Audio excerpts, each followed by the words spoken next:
الحمد لله نحمده ونستعينه ونستغفره ونؤمن به ونتوكل عليه ونعوذ بالله من شرور أنفسنا ومن سيئات أعمالنا. من يهده الله فلا مضل له ومن يضلله فلا هادي له. ونشهد أن لا إله إلا الله وحده لا شريك له وأشهد أن محمدًا عبده ورسوله. أعوذ بالله من الشيطان الرجيم. بسم الله الرحمن الرحيم.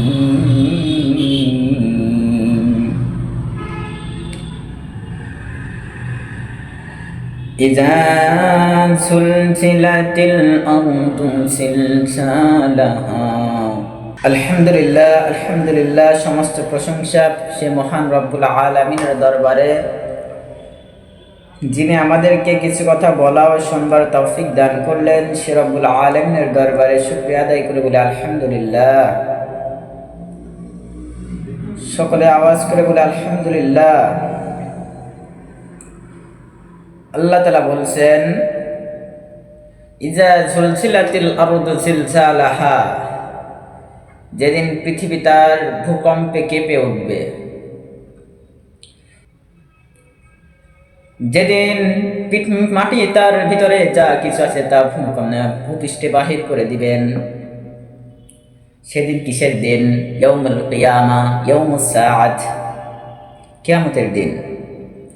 কিয়ামতের দিন মানুষের অবস্থা কি হবে? সেদিন সবাই কবর থেকে উঠবে। ওয়াইজাল কুবুরু বুসিরাত, যখন কবর সমূহ উন্মোচন করা হবে। ইয়াউমা ইয়াসমাউনা সাইহাতা বিল হাক্কি যালিকা ইয়াউমুল খুরুজ, যেদিন মানুষ এক বিকট আওয়াজ শ্রবণ করবে, আর এটাই হচ্ছে কবর হতে মৃতদের বের হওয়ার দিন। তখন আল্লাহ তাআলার দিকে ডাক পড়বে। ওয়াসতামআ ইয়াউমা ইউনাদিল মুনাদি মিন মাকানিন করিব, শ্রবণ করো যেদিন এক আহ্বানকারী নিকটবর্তী স্থান হতে আহ্বান করবে। যেদিন আল্লাহ তাআলা কবর থেকে মানুষকে উত্তোলন করবেন। আমরা তো সবাই কিয়ামতের দিন কি মারা যাব, ইটস ভেরি ট্রুথ আর কি, যেটা সত্য কথা। আমরা কিয়ামতের দিন সবাই মৃত্যুবরণ করব, কিন্তু সিংগায় ফুঁক দেওয়ার কারণে আবার আমরা নিজের নিজের আকৃতিতে উত্থাপন করব। কোথা থেকে? কবর থেকে।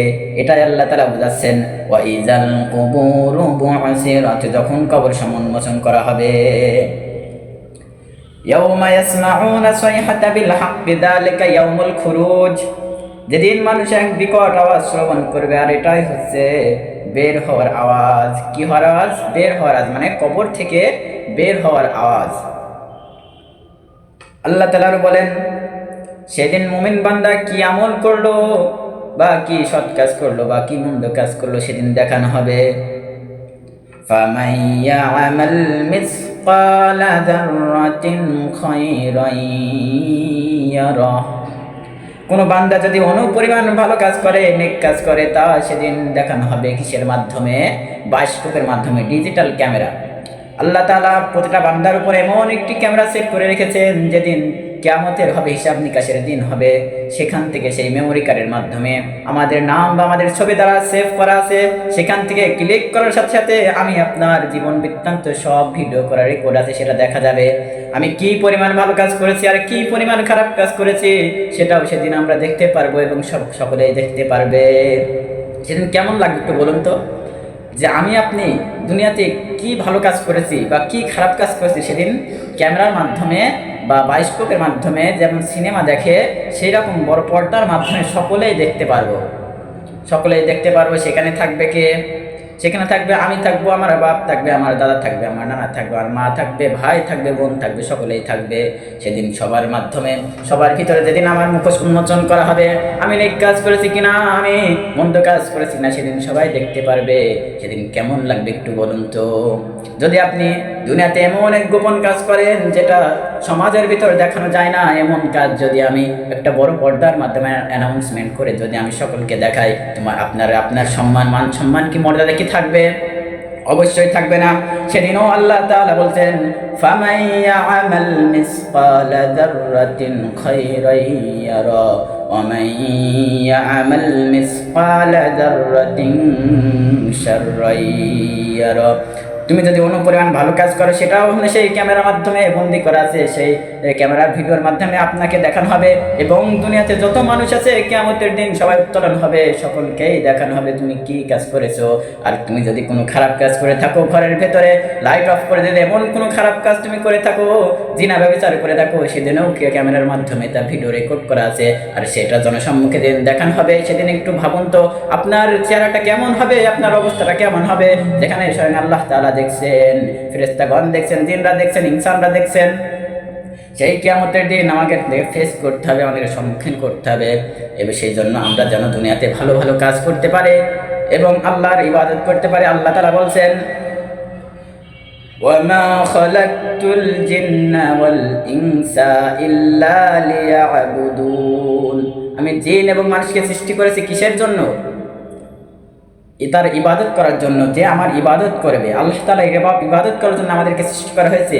নট অনলি আমাদেরকে তার নাফরমানি করার জন্য সৃষ্টি করা হয়নি, বাট অলসো তার ইবাদত করার জন্য সৃষ্টি করা হয়েছে। এই জন্য আমাদেরকে বেশি বেশি আল্লাহ তাআলার সন্তুষ্টি অর্জন করার জন্য কাজ করতে হবে, যেন আমরা আল্লাহ তাআলার সন্তুষ্টি অর্জন করে, তাকে স্যাটিসফাই করে তার জান্নাতকে নিতে পারি। আর জান্নাত কোনোদিনও আমলের মাধ্যমে হবে না, হবে তার দয়ার মাধ্যমে। আল্লাহ তাআলা বলছেন, তুমি যত বড়ই বলি হও না কেন, তুমি যত বড়ই বলি হও না কেন, তুমি যত বড়ই মুমিন হও না কেন, মুত্তাকি হও না কেন, আল্লাহ তাআলার কাছে তোমার এই আমলের কোনো দাম নেই।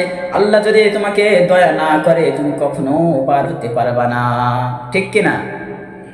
আল্লাহ তাআলা বলছেন, তুমি যদি আশা করো যে তোমার নেক আমল দ্বারা তুমি জান্নাতে যাবে, ইট ইজ ইম্পসিবল, এটা কখনোই সম্ভব নয়। কারণ আল্লাহ তাআলা বলছেন, আমার দয়া ছাড়া, আল্লাহর দয়া ছাড়া কোনো ব্যক্তি জান্নাতে প্রবেশ করবে না।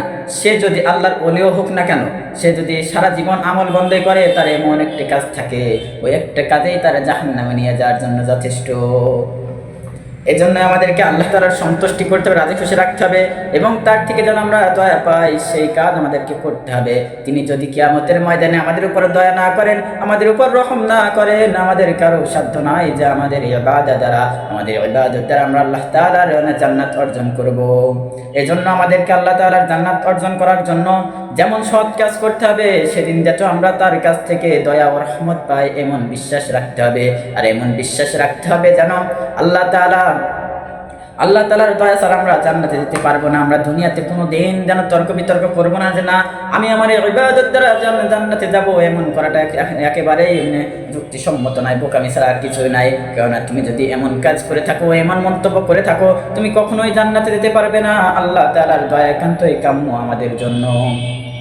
যে কথা বলছিলাম, আল্লাহ তাআলা বলছেন, ফামান ইয়া'মাল মিসকালা যাররাতিন খায়রান ইয়ারা ওয়া মান ইয়া'মাল মিসকালা যাররাতিন শাররান ইয়ারা। তুমি যদি অনুপরিমাণ ভালো কাজ করো, সেদিনও তুমি তার ফল পাবে, তুমি তার মঙ্গল হতে বঞ্চিত হবে না। তুমি তার, যেমন দুনিয়াতে তুমি যদি কোনো ভালো কাজ করো, তুমি নেক আমল করো, নেক কাজ করো, তুমি যদি একটা ভালো কাজ করো, তাহলে দেখবে তোমাকে সবাই অ্যাপ্রিসিয়েট করবে, কংগ্রাচুলেশন জানাবে। আর যদি তুমি মন্দ কাজ করো, তোমাকে সবাই ধিক্কার জানাবে, দূরে সরে দেয়, বলে ফাংফুজু, দূরে সরে যাও। তেমনি তুমি যদি আল্লাহ তাআলার জন্য কোনো নেক আমল করো, আল্লাহ তাআলা তোমাকে স্বাগতম জানাবে, আহলান সাহলান বলে বুকে টেনে নেবে। আর যদি তুমি মন্দ কাজ করো, অবশ্যই তোমাকে তার শাস্তি ভোগ করতে হবে। এজন্য আমাদের উচিত আমরা যেন দুনিয়াতে ভালোভাবে চলতে পারি, আল্লাহর ইবাদত করতে পারি, আল্লাহর সাথে যেন আমরা কোনো দিন কোনো বিষয়ে নাফরমানি না করি। এই নাফরমানি কথা থেকে আসছে শিরক। আমাদের সমাজে এখন শিরকের প্রচলন বেশি বেড়ে গেছে, কথা কাজে কর্মে সব দিক থেকে শিরক। আর শিরক মা হুয়া শিরক, শিরক কি? ইট মিনস শিরক হচ্ছে আল্লাহর অংশীদার মনে করা। যেমন ধরুন আপনার একটা রোগ হয়েছে, আপনি ভাবছেন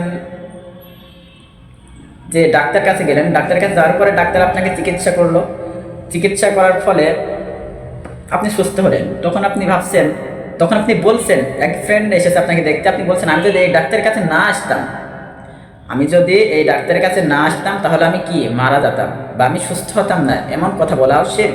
কারণ আল্লাহ তাআলা চাইছে, আল্লাহ তাআলার কুদরতের মাধ্যমে তুমি সুস্থ হয়েছো। হে বান্দা, তুমি কিভাবে নাফরমানি করতে পারো, তুমি কিভাবে শিরক করতে পারো?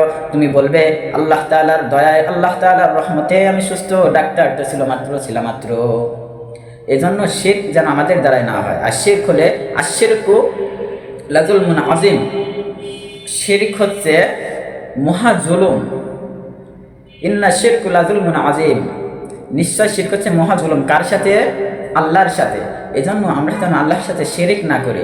আর শিরকের গুনাহ কখনো মাফ হয় না। শিরক ব্যক্তিকে, শিরককারী ব্যক্তিকে জাহান্নামে যেতেই হবে। আল্লাহ তাআলা ঘোষণা দিয়েছেন, যে ব্যক্তি শিরক করবে সে যেন আমার সাথে যুদ্ধ লিপ্ত হলো। নাউযুবিল্লাহ। আমরা কি আল্লাহ তাআলার সাথে যুদ্ধ করে থাকতে পারবো? এক সেকেন্ড বাঁচতে পারবো? আমরা বাঁচতে পারবো না, আমরা থাকতে পারবো না, আমরা জান্নাতে যেতে পারবো না। এজন্য আমাদেরকে যেন শিরক থেকে বেঁচে থাকি এবং আল্লাহ তাআলার ইবাদত যেন বেশি বেশি করি। যাই হোক, কথা লম্বা করছি না, এই বলে আমার বক্তব্য শেষ করছি। ওমা তাওফিক ইল্লা বিল্লাহ। আসসালামু আলাইকুম ওয়া রাহমাতুল্লাহ।